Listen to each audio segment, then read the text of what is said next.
10 minute পড়ছি, 15 minute mobile টিপছি। আমার ভবিষ্যৎ অন্ধকার হইব না তো কি কালাচুরের হইব?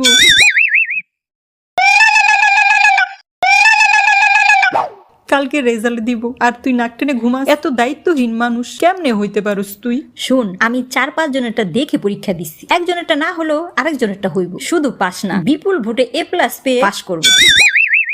সোয়াবের কাজ করছো, তুমি তো জাদুকর, সব জানো। তোর মতো 10 মিনিট পরে 20 মিনিট মোবাইল টিপি নাই। মোবাইল দূরে ছেড়ে রাখছি, হেডফোন কানে দিয়ে, বাট মোবাইলের দিকে ভুলেও তাকাই। সবকিছুর হিসাব আছে, বুঝছস? হ্যাঁ, তুমি পাস করছো, নিজের জন্য না জাগো, আমার জন্য তুই একটু জাগতে পারোস। চোখে কালি পড়ে গেছে, দেখলে চিনতে পারবি না। তোর দোষ আগের মতো নাই রে। দূর যা, রাত করে নাকের সামনে প্যাক প্যাক করিস না। নাকের সামনে না, ওইটা কানের সামনে হইব। তাইলে বুঝ আমি কোন লেভেলের ঘুমে আছি। সকালে ফোন দিস। অসময়ে কেউ পাশে থাকে না, পাশ করলে ঠিকই মিষ্টি খাইতে আসে।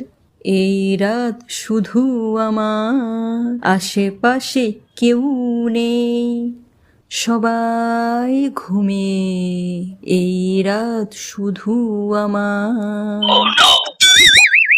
আহারে, রাত তো না, এক একটা সেকেন্ড এক একটা পাহাড়, এক একটা আফ্রিকার জঙ্গল, এক একটা স্টেডিয়াম মাঠ।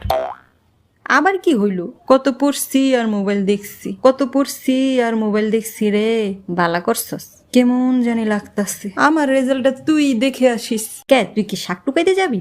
আমি মনে হয় সকাল পর্যন্ত টিকবো না। কেমন জানি খালি খালি লাগতাছে স্কুল ব্যাগটা। আমার কষ্ট কি তোর চোখে পড়ে না বই? কেমনে ঘুমাস আমার একা রাইখা?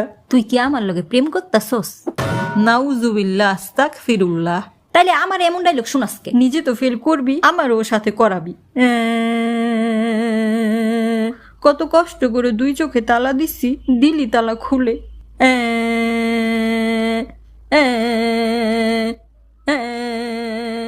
এত রাতে কান্দে কে? আরে কালকে এসেছি রেজাল্ট, এটা ওই কান্দন।